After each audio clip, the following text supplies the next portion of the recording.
Salut à tous, c'est BizBiz. Alors aujourd'hui l'épisode 265 du Zap Image. Comme d'habitude je vous mets des images de foot, d'actualité ou des images en scène. On en parle un peu et c'est parti. Donc déjà les gars, les Zap Images maintenant, il y aura un petit peu moins de transferts, hein. On va plus parler des matchs vu que ça commence à reprendre les championnats. Regardez, les championnats de Ligue 1 a repris ce week-end et tous les autres gros championnats vont reprendre, hein, dans les semaines qui arrivent. Donc ça, il y aura un peu moins bien sûr de transferts et voilà, on va reprendre le rythme, hein, bien sûr, de l'année dernière. Donc on va commencer déjà par un anniversaire. On va souhaiter l'anniversaire à Robin van Persie qui fête aujourd'hui ses 34 ans. Donc je pense que tout le monde connaît ce jour-là. Et surtout il y a un moment qui m'a marqué, c'était lors de son but, hein, face à l'Espagne, où il avait fait tout simplement une tête plongeante. Il avait lobé Iker Casillas, hein, c'était lors de la Coupe du Monde 2014. Donc bon anniversaire à Van Persie. Ensuite on va parler de la Ligue 1. Donc hier, hein, c'était la fin de la première journée de Ligue 1. Donc on voit que Marseille, hein, soit imposé face à Dijon 3-0 au stade Vélodrome. Donc on voit quand même que tous les gros, les équipes favorites ont gagné, que ce soit Monaco, le PSG, Lyon, Marseille ou même Lille, hein, on peut quand même les considérer, Lille, vu le recrutement qu'ils ont fait. Il y a juste peut-être l'OGC Nice, hein,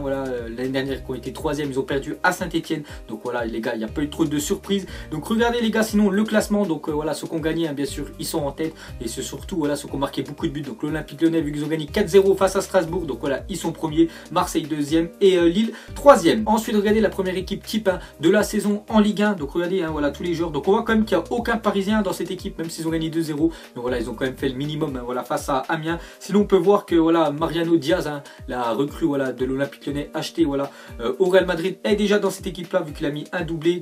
Clinton Inge, la même chose, hein. Hier les gars, il a fait qu'une mi-temps, il a marqué 2 buts, hein, face à Dijon. Et sinon vous voyez tout le reste des joueurs. Ensuite les gars, on va parler de l'OM. N'avait plus débuté de sa saison de Ligue 1 par une victoire au Vélodrome depuis 2004. Donc voilà les gars, bonne on va dire entame de la Ligue 1 bien sûr pour Marseille avec leur victoire 3-0. Ensuite regardez le tweet, hein, de l'Onavan de Guingamp. Donc ils ont dit: le PSG affrontera un concurrent direct au titre dimanche prochain à 21h. Donc Guingamp actuellement je crois ils sont 3e, le PSG 5e. Donc la semaine prochaine on va dire que c'est un choc au sommet. Ensuite regardez cette photo, donc cette règle est ridicule. Donc on voit l'ailier de Lille, El Ghazi. Donc dès qu'il a marqué le 3e but lillois face à Nantes. En plus j'ai regardé le match, un très beau match de Lille, très belle équipe. Donc dès qu'il a marqué, bien sûr il a fait un petit hommage à Nouri. Donc je pense, hein, vous avez tous entendu parler, c'est le jeune joueur de l'Ajax Amsterdam qui est tombé dans le coma.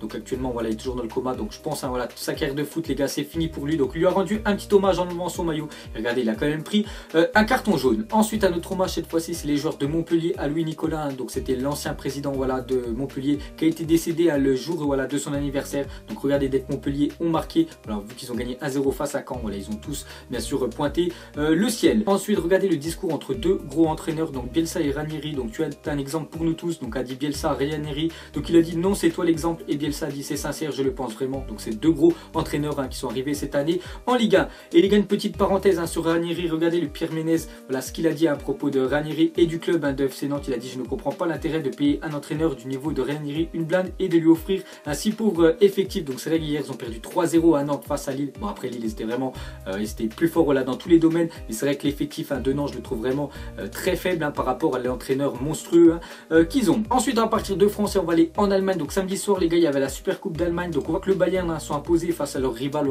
en Allemagne, c'est le Borussia Dortmund. Donc 2 partout et 5-4 au tir au but. Donc vous vous souvenez, hein, on en parlait un petit peu que le Bayern avait perdu pratiquement tous les matchs de préparation. Et j'avais dit on verra quand ce sera les matchs officiels. Et regardez le match officiel les gars, ils ont gagné. Ensuite on va continuer, hein, sur cette Super Coupe d'Allemagne. Donc la DFB a annoncé que le révélateur de hors-jeu n'était pas disponible sur les écrans de l'arbitre vidéo hier en première mi-temps lors de Borussia Bayern Munich. Et regardez le premier but du Bayern Munich, quand ils ont égalisé. Donc on voit que tout simplement le joueur a été hors-jeu et pourtant il y avait l'assistance vidéo. Et ils ont dit que la DFB, donc c'est la ligue, hein, bien sûr, allemande, donc ils ont dit que ça marchait pas, tout simplement. Ensuite on va parler de l'Euro féminin. Donc hier, hein, c'était la finale et on voit que les Pays-Bas ont remporté leur Euro, hein, parce que ça s'est déroulé aux Pays-Bas. Donc victoire 4-2 contre le Danemark. Donc victoire méritée des Pays-Bas. Ils ont dominé toutes les rencontres, hein, qu'elles ont disputées. Ensuite le buteur Aboubakar Kamara, qui a quitté Amiens pour s'engager avec Fulham, a choisi les numéros 47 pour pouvoir être surnommé AK-47. Donc bien sûr l'arme, hein, je pense, hein, tout le monde vous a déjà vu une AK-47. Donc voilà les gars, des nouvelles de Kamara. Ensuite Wesley Sneijder arrive en Ligue 1. Le néerlandais est arrivé à Nice et a été accueilli à l'aéroport par quelques supporters niçois. Visite médicale aujourd'hui. Donc encore une très grosse nouvelle, hein, pour la Ligue 1. Donc encore un gros joueur arrive après Neymar les gars. Sneijder qui aurait dû remporter, hein, le Ballon d'Or 2010 parce qu'il avait gagné quand même la Ligue des Champions avec l'Inter de Milan. Et il est allé jusqu'en finale de la Coupe du Monde. Bon, après ils avaient perdu 1-0 face à l'Espagne. Donc voilà les gars, Sneijder va arriver à Nice si tout se passe bien lors de sa visite médicale. Ensuite on va parler rapidement de Neymar. Donc regardez déjà le chèque, hein, qui a été fait par le PSG pour pour s'acheter Neymar, donc 222 millions d'euros. Regardez ce chèque les gars, je pense que personne n'a jamais vu un comme ça, tellement qu'il y a de zéros voilà, sur ce chèque là, vraiment énorme. Donc on peut voir voilà, destiné bien sûr au Barça Football. Ensuite une déclaration de Neymar sur la Tour Eiffel, donc c'est vrai qu'elle a été illuminée aux couleurs parisiennes, donc il a dit je n'aurais jamais imaginé ça même dans mes meilleurs rêves. Donc c'est vrai qu'ils ont quand même envoyé du lourd le Paris Saint-Germain pour la présentation de Neymar. Et on va continuer avec cette illumination de la Tour Eiffel. Donc on voit que le PSG a déboursé au moins 50 000 euros pour illuminer la Tour Eiffel de 21h30 à 1h hier soir afin de souhaiter la bienvenue à Neymar. Donc on voit que les gars au Paris Saint-Germain il y a beaucoup d'argent. Ensuite on va finir avec Neymar, donc il va habiter les gars à l'hôtel en attendant voilà d'avoir un appartement bien sûr à Neuilly-sur-Seine à côté. Voilà, il leur voisin en fait Lucas, voilà son coéquipier du Barça, et on peut voir la sœur de Neymar, voilà ses parents, voilà tout le monde bien sûr habitera avec lui. Ensuite à parler de Hatem Ben Arfa, ranger ses affaires et commencer à saluer ses coéquipiers du PSG d'après Nabil Djellit, donc c'est le consultant voilà de l'équipe 21. Donc les gars, Hatem Ben Arfa, bon après il a même pas été dans le groupe voilà lors de leur rencontre face à Amiens, donc c'est sûr Hatem Ben Arfa va partir, il attend juste voilà que le Paris Saint-Germain lui paye sa dernière année de contrat. Ensuite Julian Draxler pourrait rejoindre le FC Barcelone, son agent était hier en Catalogne, donc peut-être il y aura enfin un transfert du Paris Saint-Germain au Barça. Peut-être Draxler vu qu'il a vu qu'il y a Neymar voilà, qui est arrivé au Paris Saint-Germain, peut-être il se dit qu'il aura plus sa place. Ensuite le PSG veut enregistrer entre 50 et 60 millions d'euros de vente les trois dossiers les plus chauds, Aurier, Krikoviak et Matuidi. Donc voilà, ces trois joueurs là devraient quitter normalement le Paris Saint-Germain cet été, ils espéraient en tirer plus de 50 millions d'euros.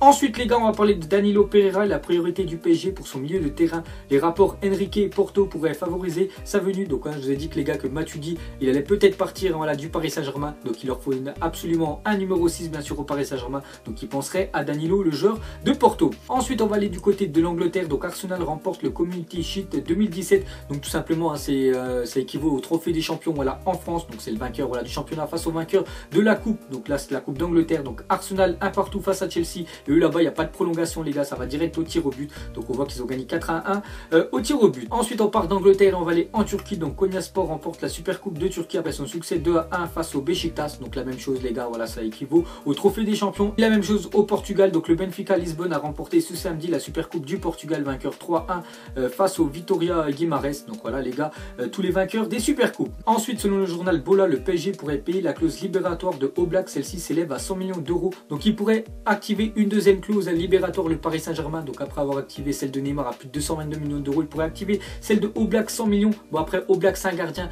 après j'espère que le Paris Saint-Germain ne feront pas ça, enfin le Qatar ne fera pas ça voilà, d'acheter 100 millions Oblak. C'est vrai que c'est un gardien, enfin il est pas mal à l'Atlético, mais 100 millions sur lui les gars, non il faut pas le faire. Autant Neymar les gars, je pense qu'ils vont se faire rentabiliser parce que Neymar les gars tout le monde le connaît et il fait partie de l'un des meilleurs joueurs bien sûr de la planète, mais 100 millions sur Oblak, j'espère que le Paris Saint-Germain ne feront pas ça. Ensuite les gars, on va parler d'Aubameyang, a annoncé qu'il restera au Borussia Dortmund cette saison, donc voilà il y avait plein de rumeurs qu'il envoyait un peu partout, voilà, qu'il pouvait partir en Chine, qu'il pouvait aller au Real Madrid, mais les gars cette fois-ci c'est officiel, Aubameyang restera une saison de plus au Borussia. Ensuite une info dernière minute, donc Barcelone a transmis sa première offre officielle au Borussia Dortmund pour Ousmane Dembélé, 70 millions d'euros plus bonus. Dortmund réclame plus, donc c'est vrai que les gars il a été acheté à Rennes l'année dernière pour 15 millions d'euros, il pourrait voilà le vendre 70 millions d'euros, voilà il récupérait vraiment un très gros chèque, mais voilà j'espère qu'ils vont pas le vendre, enfin qu'il va rester encore une saison de plus bien sûr au Borussia Dortmund, mais voilà avec le foot on sait jamais ce qui va se passer, et surtout voilà le Barça il leur faut un joueur un petit peu dans le même style bien sûr que Neymar, et c'est vrai qu'Ousmane Dembélé vu qu'il est un petit peu dribbleur et tout, c'est vrai qu'il aurait le même genre bien sûr que Neymar, donc on verra les gars ça va se faire ou pas. Ensuite selon le quotidien L'équipe, voici le classement des budgets des clubs de Ligue 1 et Ligue 2 pour la saison 2017-2018, donc regardez tous les clubs déjà de Ligue 1, donc bien sûr sans surprise les gars le Paris Saint-Germain avec 540 millions d'euros, moi ça m'étonnerait, je pense qu'ils ont beaucoup plus voilà, si on voit que l'Olympique Lyonnais 240, Monaco 170, donc vous voyez tout le reste du classement, et on voit même le classement de Ligue 2. Ensuite Mbappé est à Manchester, donc on le voit en compagnie de Leroy Sané, donc il est parti le lendemain voilà, de sa victoire voilà, face à Toulouse, donc il est parti là-bas les gars, c'est pas pour signer à Manchester City, parce qu'il y en a plein que j'ai vu sur les réseaux sociaux voilà, qu'on dit qu'il était là-bas pour signer, pas du tout, il est parti là-bas pour bien sûr son sponsor Nike. Ensuite on va revenir sur le mariage de Messi et sa femme, donc on demandait aux 260 invités de son mariage de verser un don à une assoce plutôt que de leur faire un cadeau. Les comptes ont été faits et seulement 9500 euros ont été versés, soit 36 euros par personne, un chiffre qui a scandalisé les Argentins.